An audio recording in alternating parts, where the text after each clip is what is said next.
Today I'm going to be talking about the male loser epidemic, or what's more commonly known as the male loneliness epidemic. There are a lot of issues with people on the internet saying this, and I need to correct the misinformation. So stay tuned as I explain to you correctly what's going on. Now, I don't watch TikTok, but I watch people on YouTube watching people on TikTok. And this appears to be where the primary source of information is coming from about this male loser loneliness epidemic thing going on. Now, as a registered health professional, I can't actually show you these TikToks because I don't want to be seen as humiliating people publicly.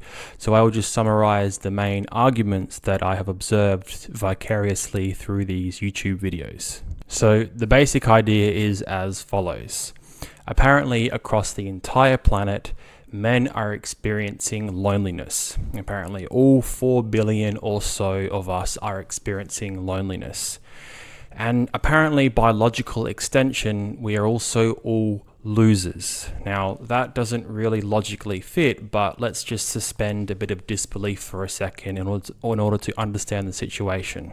The further arguments that I have observed are that the male loser epidemic is just natural selection playing out.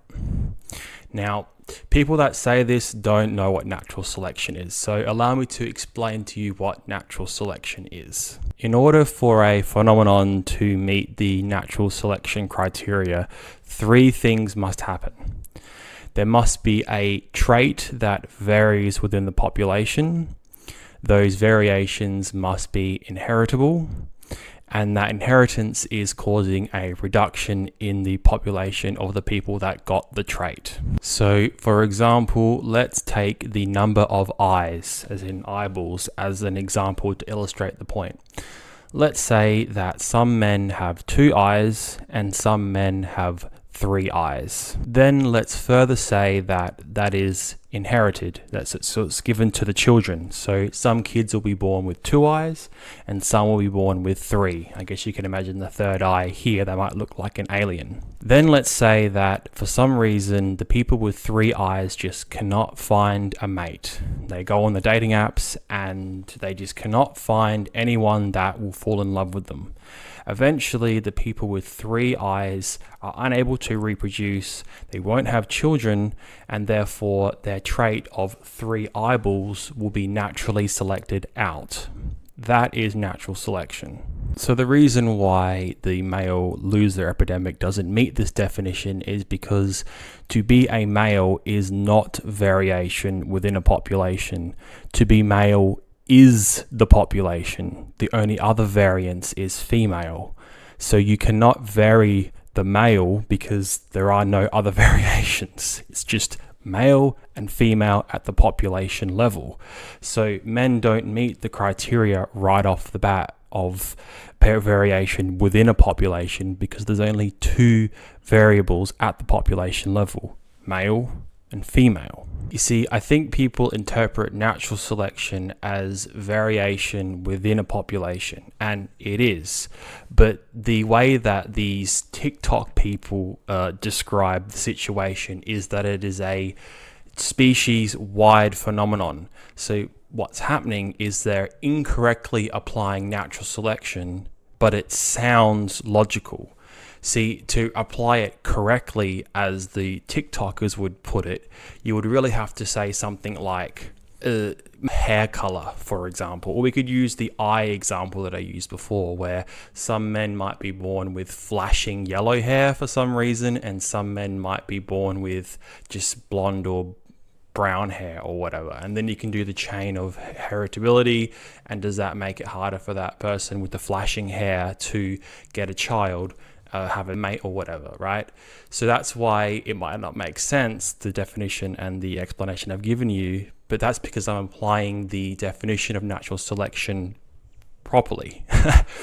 And that's why it's important to do your research. The only way the male loser epidemic as a natural selection event could be true is if being born a male makes it literally impossible to have a child, because no females want to reproduce with males. Now, 250 babies are born every minute. So This logic is literally false. And to further hammer the point home, you don't understand it, then let me explain this. Humans have 23 chromosomes, and they are almost identical across both males and females. In fact, genetically, males and females across the entire planet are about 99% the same. So if the male gene is causing natural selection, or the male gene is the problem, well, parts of the male gene are within the female chromosomal set as well. So that means that part of the female chromosomal set is not going to survive natural selection. The logic is, I'm getting a bit ridiculous now, just to really show you the importance of trying to understand the actual biological mechanisms or psychological mechanisms that you see on the internet and what they actually mean if you apply them correctly and as the textbooks intended.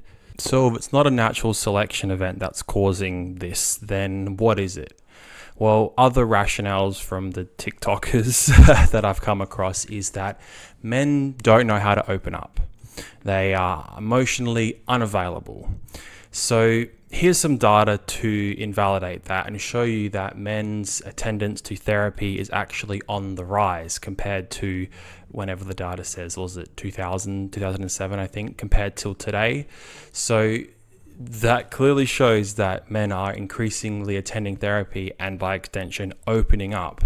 Now, if you interpret this data more literally, which is what I like to do, you'll actually see that really you could almost say that men attending therapy is not a good thing. Let me explain why. You attend therapy if you have a problem. So the more people that are attending therapy means that there are more problems out there for men that men are experiencing, right? So we'll get to that in a sec, but as you can see, men are actually attending therapy more frequently than the TikTokers might have you believe. Now, if you apply some logic, you will see that if there is a male loneliness epidemic in the context of relationships, then by extension, there must be a female loneliness epidemic, because if this is all in the context of relationships, then a relationship typically is male-female. And yes, I understand lesbian and gay, and that's fine.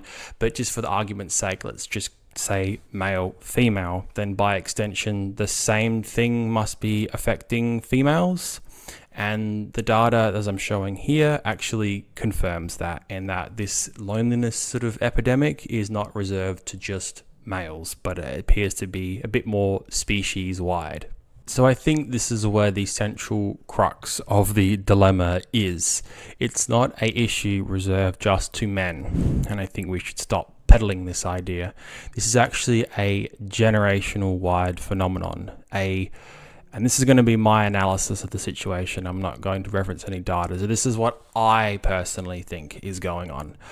I think we're experiencing a generational-wide social skills deficit caused primarily by social media. This might sound a bit brutal, but just suspend disbelief for me and understand. I think what's really happening is we are all experiencing issues with natural selection because we are all being selected out on the basis of inability to cope with social media. I don't think it's reserved to just one gender. I think it's a species-wide, rather generational-wide phenomenon, although you could extrapolate it to all generations and thereby the species, but we don't do generalizations here, we do it specifically. And I think that specifically, some of us might not be coping with the environment that is potentially selecting us out. So if that is my conclusion, then what the heck can we do about it? Well, the first thing that we shouldn't do is blame, because it takes two to tango, and in a relationship you need two people. So if one person is blaming the other person, well, that just shows the relationship dynamic in place, because you need both people to come to the party in order for the problem to be solved. You can't develop relationship skills by yourself, right? I think what's important to highlight is that loneliness is a legitimate phenomenon. It isn't as widespread as TikTok and other social media platforms might have you believe. It's not 100% of people. So what the heck are we going to do about all of this? Well, I don't think there is one single solution that will immediately fix the entire problem, because these sort of problems in the species are multifaceted and occur across generations and have a whole bunch of millions of different players involved. So there's no sort of magic key. So really it comes down to the individual at the individualistic level. So you and me. I think what you and me can do is to understand what specific things that we need socially and going out and getting them. Because I don't think to say that there is a blanket rule for the amount of socialization or friendships that are needed. Some people need lots of friends and some people are okay with one or two.